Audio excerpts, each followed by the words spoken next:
I'm late. I had to stop by the Wax Museum again and give the finger to FDR. We know Al-Qaeda, Zawahiri, is supporting the opposition in Syria. Are we supporting Al-Qaeda in Syria? Well, it's a proud day for America. And by God, we've kicked Vietnam syndrome once and for all. Thank you very, very much. I say it again, you've been had. You've been took. You've been hoodwinked. These witnesses are trying to simply deny things that just about everybody else accepts as fact. He came, he saw, he died. Well, we ain't killing their army, but we killing them. We be on CNN like, say our name, bitch, say it 3 times. The meeting of the largest armies in the history of the world. Then there's going to be an invasion. All right, you guys, introducing Dan McKnight. He was a sergeant in the Afghan war, and he wrote this article for the Idaho State Journal a couple of weeks ago, Bring Our Troops Home Movement Growing. And he also, I think, you're the founder of BringOurTroopsHome.us, correct? That's correct. All right, great. Welcome to the show. How are you doing? Good, Scott. Thanks for having me. Very happy to have you here. And by the way, if you search Dan McKnight in your Google News there, you'll find some really good articles about him too. And, you know, his effort to create this new anti-war group. So I guess, first of all, tell us about your time in Afghanistan and your U.S. Army, correct? Correct. I was Marine Corps Reserves for 3 years, and then the Army active duty for 3 years, and then the National Guard for 10 years. But yeah, so my time in Afghanistan was in 2005 to 2007. We went there as a Idaho Guard contingency as part of the 10th Mountain Division. And while we were there, nobody really wanted to claim control of us. And as guardsmen, we were kind of left on an island by ourselves, and we were having a really hard time with the supply system in Afghanistan, getting vital supplies. And out of frustration, and after I'd used all the chain of command options that we had, I finally was at my wit's end, and I grabbed a sat phone and climbed to the top of a mountain in the Pesh River Valley, which is right by the Korengal Valley, and climbed to the top of the hill. And a friend of mine back home had the number of our governor, who at the time was Governor Jim Risch. And from a mountaintop on a satellite phone in Afghanistan, I called the governor directly and said, "Governor, you're the commander-in-chief of the Idaho National Guard, and you've got troops that need your help." And I told him what was going on, and he had just become the interim governor. He'd been a governor for just a few weeks, and he goes, "Dan, I don't know what to do. I don't know what I can do, but I'm going to do something." And within 48 hours, I got a message from my very angry chain of command saying that our supplies were on the way and that Governor Risch had come through for us. And so I always held him up in kind of on a pedestal, and I viewed him as a very patriotic, pro-military American, and a man of his word. And so in January, with the change of leadership in the Senate, he became the chairman of the Senate Committee on Foreign Relations, basically becoming the second or third most powerful man in America when it comes to foreign policy. And I thought, hey, here's a time from a guy from the state of Idaho to maybe have a chance to affect some change. We've got a demonstrably strong commander-in-chief who wants to end the wars. I've got a senator from the small state of Idaho who's, disproportionately powerful. And so I asked him at a public event, I questioned him publicly, under what circumstances would it take for him to support a withdrawal of troops from Afghanistan and Yemen and Syria and Iraq, and to follow the Constitution and reclaim his authority under Article 1, Section 8, to declare war before committing troops. And he answered and said, "I'm with you, Dan. I'm done nation building. We cannot be the world's policeman, and we can't force democracy on a place that doesn't want it." And I thought at that point, my job was done. I thought my senator was going to carry the ball from that point forward. But then he went back to Washington and did what swamp creatures do, and voted 3 times in the next 90 days to extend America's presence in the Middle East indefinitely, and specifically in Yemen and Afghanistan. And out of those votes, we started BringOurTroopsHome.us in Idaho. And our purpose is to urge all elected leaders to reclaim their authority under the Constitution, to expire the AUMF that's been in place for 18 years, and to never send our troops into war without properly authorizing it from Congress. And now we've spread to Wyoming, West Virginia, Michigan, Ohio, Texas, Utah, Montana. We're 22 states we're actively working in, and it started in this office here in Meridian, Idaho. Yeah, that's great. So, well, back to the movement in a second, but on the senator, have you spoken to him since then? I have. I've had a couple conversations with him, and I believe Senator Risch, in his heart of hearts, knows that bringing our troops home and ending the forever wars is the right thing to do.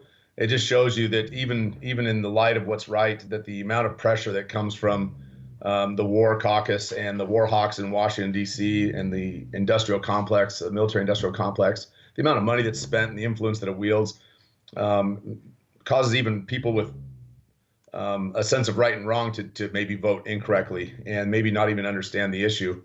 And this week, we actually saw finally, for the first time in 30 years, we're bringing troops home from a war in the Middle East. That's never happened before in the last 30 years. And President Trump has shown that strength and leadership, and it's up to us to create a groundswell of grassroots support to push our elected leaders to support the president in this mission of bringing the troops home. Yeah, well, I mean, I got to tell you, as you just said, you know, in your summary of the forces that you're up against with the military-industrial complex, money involved and all of that, that's really the key to it all, of course. And it is very hard to overcome. But if there is one force in America that could potentially be more powerful than that, it's veterans against the wars. And not just, you know, Vietnam era veterans who are sort of looked at like born on the 4th of July, grew their hair out and moved to the left and all this kind of stuff. But it's got to be guys like you who are veterans of the 21st century terror wars who talk like you. Constitution, no world police, no nation building. And then you named the states where your organization is already thriving, and they're all red states, right? And then the idea, I guess, here is that it's not necessarily true, but the presumption is that the liberals don't want to fight anyway. The left side of American politics isn't really interested in fighting. There's the powerful and connected who want war, and then there's the mass rank and file of Republican voters with their macho tough guy, let's kick butt thing. And you are the antidote to that. If you can be, you know, and lead this movement as you're leading, showing that to be conservative is to be anti-war, you know, and to not make this an exception to a right-wing point of view, but make this absolutely an ingrained part of a right-wing point of view, that to preserve the Constitution, we must abandon the empire. And for that matter, you say, Senator, you're so loyal to the soldiers. Well, I've been there and back. I'm speaking for you, not me. I've been there and back, and I'm telling you, you're betraying these young men by continuing to send them there. That is the only message, that is the only narrative that is ever going to end this war, is when it's understood that, led by the veterans, the mass right-wing rank and file doesn't want to fight anymore. Correct. And I'm glad you brought that up, because you know, Smithsonian and Stars and Stripes magazine did a poll of veterans and active military recently, and 84% of all military members, their families, and veterans have said that the wars in Afghanistan, Iraq, Yemen, and Syria have gone on for too long, and that they weren't worth fighting. Not that it was time to come home, but that they weren't worth fighting. 84% is a pretty solid majority when you're considering the 1.5 million active duty service members. I would almost say that it probably would be a little bit higher if education was involved in that question. Instead of asking the question, having an education period first and then re-asking it, I think it would be close to 100%. Most military men and women that have fought have seen the atrocities and the ugliness of war, and there's no way you can go to war and be pro-war. And I don't think many Americans are pro-war. They just don't understand the issue at hand.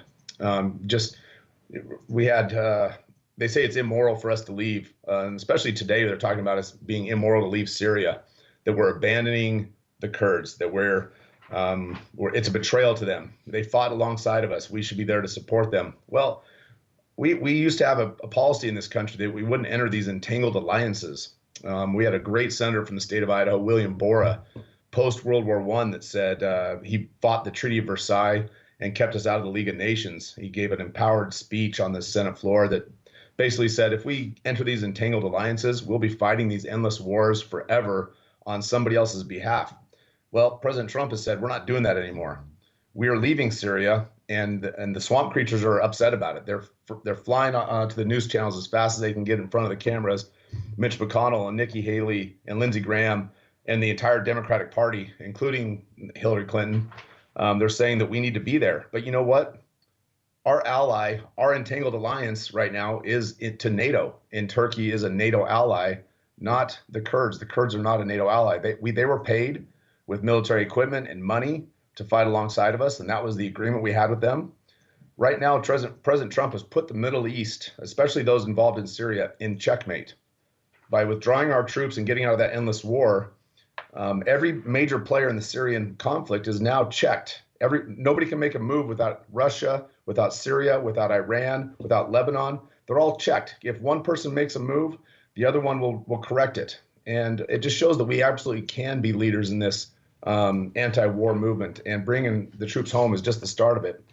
I'm humbled by what the president has done in the last 2 days. It's very unpopular. No one in his party is supporting him, except for maybe Rand Paul. Barbara Lee from the Democratic Party, I think, is supporting him on this, but everybody else is kind of running away from him. And so it's comforting to see a demonstrably strong president when it comes to true American foreign policy, and it's kind of buttressed our efforts, and I support it. But back to what you said about the rank and file of the military, the 84% of soldiers that support this.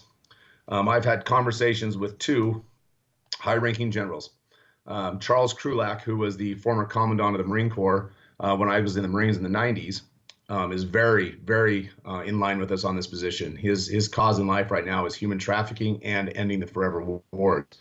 And he has said recently that to show great, true courage would be to leave Afghanistan right now. And then General Don Bolduc, who was the commander for Special Forces Operations Africa, 10 tours in Afghanistan, 66 months he spent there, has now come out and said that he is absolutely for ending the war now and bringing the troops home, regardless of the outcome.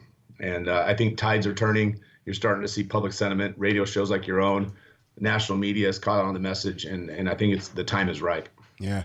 Well, I totally agree with you about so much what you said there. It seems like in Syria, having the Turks invade there is pretty ugly, and there is a better alternative, which is for America to encourage the Kurds to strike a deal with Assad and Absolutely. get Assad's guys in there to serve as the safe zone so that the Turks don't feel like they have this, Sure. safe haven for the PKK on the Syrian side of the line and all that. So that could be a little better. But overall, in the scheme of things, you're right that essentially the balance of power has been achieved. And if America leaves, not too much is going to change on the ground there as far as that goes. Whereas in Afghanistan, I think, to finish that thought. In other words, when the president says we defeated the Islamic State, no question about it. There is no such thing anymore. It's now Western Iraq and Eastern Syria again, full stop. No way to argue that. But in Afghanistan, like you say, quoting Krulak there, it's going to take courage to leave Afghanistan because everything is going to fall apart. And the government that we have supported there this whole time is going to fall. And I don't know if the Taliban are going to try to take over the entire country or not, but they just might. And it might be bloody as hell. And you still got Gulbuddin Hekmatyar, who's like sitting in the middle of Kabul right now with 50,000 militia guys, and God knows what is going to happen there. And, you think the media is being hard on Trump for leaving Syria now. If he tries to leave Afghanistan, there is going to be plenty of chaos there for them to blame on the withdrawal. And it takes people, like yourself, to be able to say, apparently we were unable. The mission was a bad mission. We were unable to build a government that could stand after all this time. But that certainly is much more of, our position on the defensive compared to the narrative, which is everything was fine when we still had 10,000 troops there. And now if we pull them out, that's what's causing the problem. Right. Well, Scott, we've been as low as 7,000 and as high as 140,000 troops and contractors. And the situation's never changed. In fact, it's progressively gotten worse over time. And I read in your book, Fool's Errand, which, by the way, is a masterpiece. I highly recommend it to everybody. all the documented sources in there, we're creating our own enemy there. If we think about what we would do here in America in the name of Christianity or freedom or democracy to repel an invasion of military bases within our own country, what would we do as a citizenry here? Would we join the fight as militiamen, as freedom fighters, as insurgents to defend our country? I'm sure that we would, and we would consider it righteous and just. Well, we're there in a place that doesn't want us, not doing any military mission specifically. We're trying to keep the peace, and we're trying to build the nation and do things that the military is not really designed to do. And their populace is rising up, and we're making an Afghani more an Afghani than they were before. Before we got there, they didn't identify as Afghanistan citizens. They identified as tribal members, Sunnis and Shiites and Pashtun. And so we're creating a national identity for them by being there. We're giving them something to rally around. And the numbers of the insurgents that we're fighting is growing exponentially every day. We kill one, 10 more join. And so being there is not the answer at this point. So it is going to take some courage to leave. It is going to create a mess. That region has been a mess since the beginning of time. There's nothing that we can do to change that.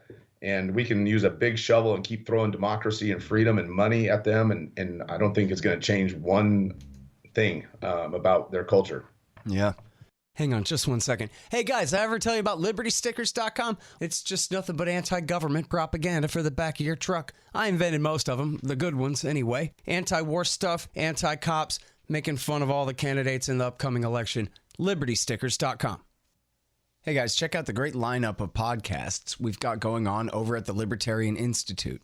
There's me, Foreign Policy in Focus with Kyle Anzalone, Free Man Beyond the Wall with Pete Quinones, a.k.a. Mance Raider, the Liberty Weekly podcast with Patrick McFarlane and Keith Knight, and our newest edition, Jen the Libertarian, with Jen Monroe.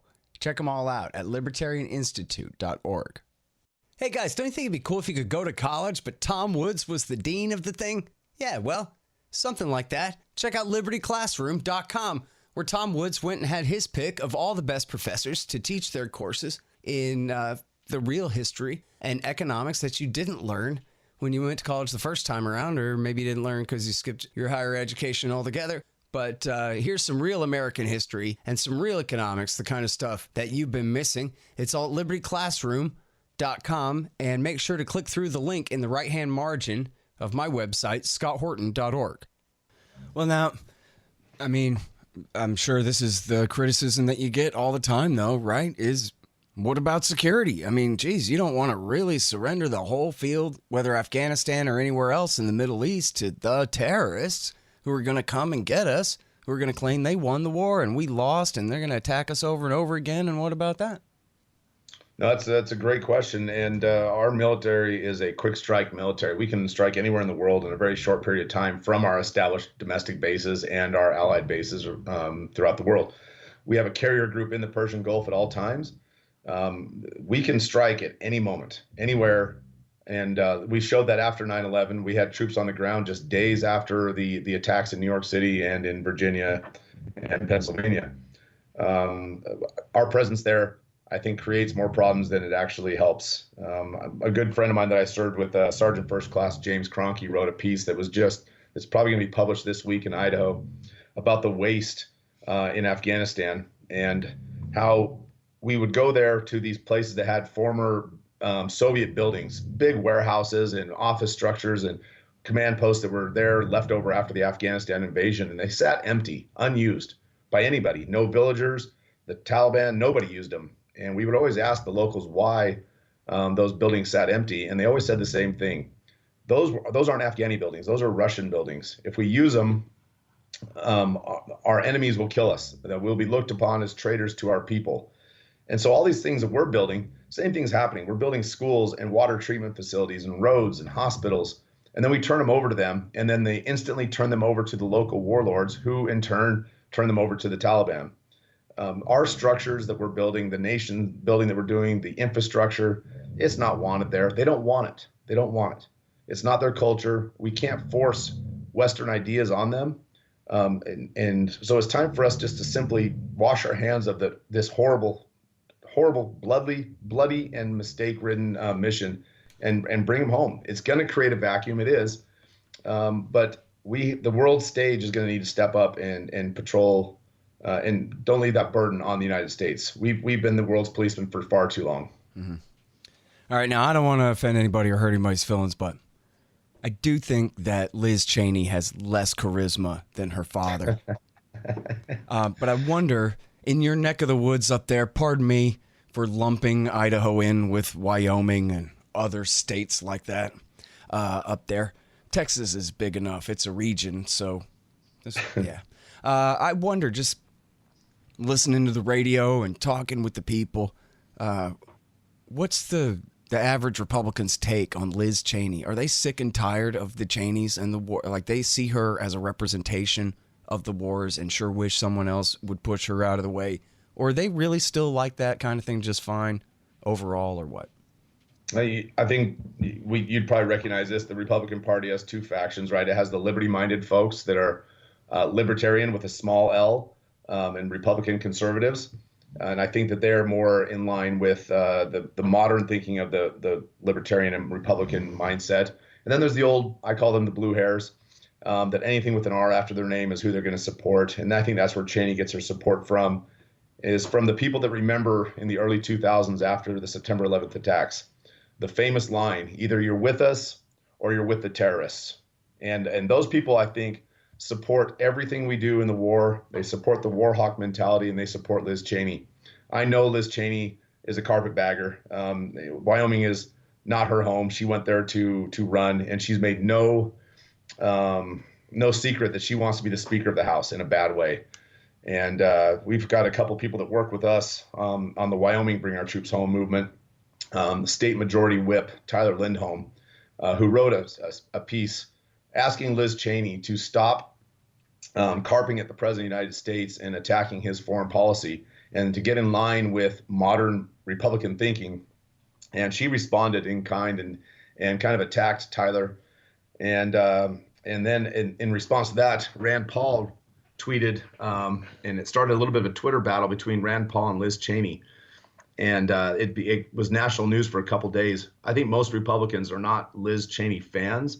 They're fans of the R more than they are of the person. And we've got to get past that mindset. But here in the Northwest, Idaho, Montana, Wyoming especially, we're very independent and liberty-minded. We're patriots. We love our country. But we hold the Constitution in such high regard that we're not going to tolerate having those type of lip service politicians who say one thing at home and then go in Washington and do just the opposite. Mm-hmm. And it was a little bit of a relief for me to know that my Senator, Jim Risch, who I'm currently trying to influence, is more in line with where Rand Paul was on this Twitter fight than was where Liz Cheney is. So up here, we're not going to tolerate her. I think we're going to see some changes in Wyoming. Is anybody trying to stop her right now? No one's officially announced, but we do know that there's a ground game being built, and more to come on that soon. I think there's enough support in Wyoming that we're going to make Liz Cheney very uncomfortable in her next election, whether she runs for Senate or as another term in the House. She wants to be Speaker of the House. She's made no secrets about that, but that lure of being a senator is pretty strong. So we're watching her, see what she does. And we do have a ground game prepared to fight Liz Cheney because we think she's just dead wrong on this issue. Yeah. I wish someone would give her a cushy job at a gas company in Ukraine or something and get her out of the Congress altogether. She could talk to the Vice President, Joe Biden, about that. He might be able to hook her up. Guaranteed. All right, now, so tell me everything that you have to say about BringOurTroopsHome.us and the members of it and everything. Absolutely. And how people can join it. Sure. BringOurTroopsHome.us or Wyoming or WY, BringOurTroopsHome.com, or WV for West Virginia, WV, BringOurTroopsHome.com are our three domains that we have set up right now. There's a petition there you can log in and sign expressing your support. There's all kinds of handouts and material that you can find there. We've got a lot of publicity and a lot of things have been published in the press, and there's a lot of information you can find there. And it's all veteran-led? It's all veteran-led, 100%. Yep. Tyler Lindholm in Wyoming is a Navy veteran. Delegate Pat McGeehan in West Virginia, it was an Air Force intelligence officer. And then myself, just a lowly non-commissioned officer in the Idaho Army National Guard. And those are the three regional leaders that we have. And together we're working this year to put forth some legislation at the state level. We believe that we can affect change at the state level probably better than we can at the national level. And we're proposing legislation called Defend the Guard. And we're asking states to pass a law that says that the National Guard troops will not deploy to combat situations without a formal declaration of war from Congress. And that move at the state level will force Congress to reclaim their authority under Article 1, Section 8 of the Constitution, which gives them and only them the power to declare war. So if they want to abdicate their authority to the executive branch, then they can go to war without the National Guard troops. Yeah. If they want to do it properly and have the support from the states, then do it the right way. And we're having a big event in Washington, D.C. on November 12th and 13th. We've got speakers lined up, including a former general, commander of Special Forces Operations in Africa, who had 10 tours in Afghanistan, 66 months he spent at war. He's going to be our keynote speaker. That's General Don Boldock out of New Hampshire. And we're bringing 100 veterans and state lawmakers from around the country with us. And we're going to go to Washington, and we are going to kick in some doors and ask that our elected leaders sit down and speak to the veterans and hear our stories and see the price of war, see what it's done to us physically, mentally, emotionally, financially, and make them answer to us. And that rally, like I said, is November 12th and 13th. And you can find out more about that on the website soon. I don't think it's posted yet, but our contact information is on the website. If you'd like to be a part of that, just log in and we'll get you keyed up. And you guys have a Facebook page too that people can join? Yeah, I think on Facebook you just have to search "Bring Our Troops Home" and you'll find Idaho, Wyoming, and West Virginia. And I think there's a half a dozen other ones that are up. And we're working on a national presence right now. We're in the 9th month of our efforts, and so we're growing as fast as one little guy in Idaho and one in Wyoming and one in West Virginia can push it. But we're growing fast, and we're hoping to be in 50 states and a national force by the end of the year. We're hoping this event in D.C. is going to take us to the next level. Well, I'll tell you again, back to just the overall narrative about where is the right on the interventions these days. If you could get even a handful of red state legislatures, Republican state legislatures, to pass a law like this, and of course puts them in direct conflict with the current federal laws over the state guard and all of that kind of thing, create a real controversy. It seems like there's a real chance to create a real controversy there. And then, even if the TV never really highlights this aspect of it, it's pretty hard to ignore. We're talking about all red states here that are doing this. And that becomes a very important part of the narrative there for the overall effort. And then, there's this other group, Concerned Veterans of America, that I think has some Koch money behind them. And they're also doing a sort of attack the right from the right kind of a point of view here as well. And I think, not to pick on the liberals and the left wingers, because Lord knows they do good work, but, the Veterans for Peace guys, they have chapters all over this country, and they're very dedicated people. But so many of them come from the Vietnam War era, and they do have that kind of new left, kind of hippie baggage with them. And it's not Veterans Against the War, it's Veterans for Peace, which sounds naive and hopeful and weak to a right-winger. Right. Even though supposedly Jesus was the Prince of Peace and all of that, and American conservatives mostly consider themselves Christians. But anyway, it seems naive and weak and feminine and liberal to be for peace and to have a dove on their thing. And I guess they're good for keeping the left anti-war. That's fine. But in terms of convincing the right, they're no good at all. To convince the right, you need people who are more right-wing than the right wing. You want to talk about saving the Constitution? Let's talk about it for real. It ain't democracy. It's empire that threatens the U.S. Constitution more than any other thing. And look at the fight that you're having over the status of the Guard units. Are these guys here to protect us during floods, or are they here to occupy, Kandahar City? I mean, this is crazy. Correct. It is. Anyway, it's a strange paradigm we find ourselves in. But you're right that the left they've done their job when it comes to opposing the war. All 17 or 19 or however many there are Democratic presidential candidates are openly against the war. However, they've all come out to bash President Trump about his withdrawal from Syria. But the left's done their part. It's time for the right to take a chest-thumping position. Yes, we're going to go to war. We're going to do it the right way. And when we go, get out of our way and let us kick some ass, and then let us come home. That's our message.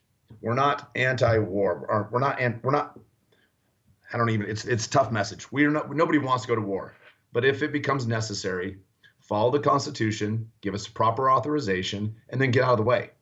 Let the military go, complete the mission, and then come home.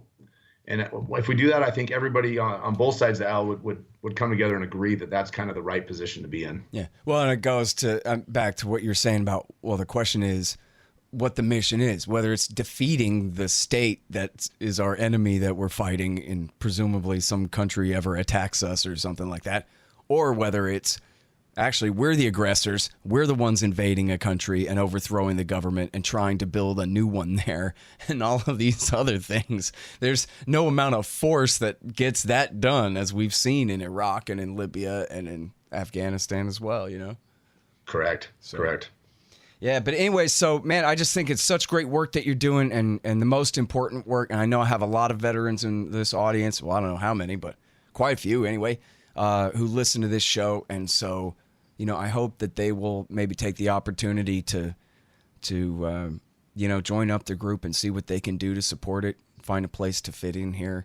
You know, I think essentially, we're always looking for leaders. Yeah, veterans, you know, right-leaning veterans against the wars is the most important message. In fact, there's nothing else that we have going for us in this country against the empire. That's it. And this is the most important narrative of all to drive home. And so it seems like such a huge opportunity, and already you guys are doing such great work. So I sure hope some listeners will get involved too. Thanks, Scott. I hope anybody can reach out that would look to organize a chapter in their state or meet us in D.C. But thanks for having me on, Scott. I really, truly appreciate it. Yeah, absolutely. Love having you on, and hope we can talk soon. You bet. Thanks, Scott. All right, you guys. That is Dan McKnight. It's bringourtroopshome.us, and put Dan McKnight in your Google News there. You'll find a lot of great news articles, stuff that he wrote, and news articles about him that have come out lately. And especially for you vets, sign up.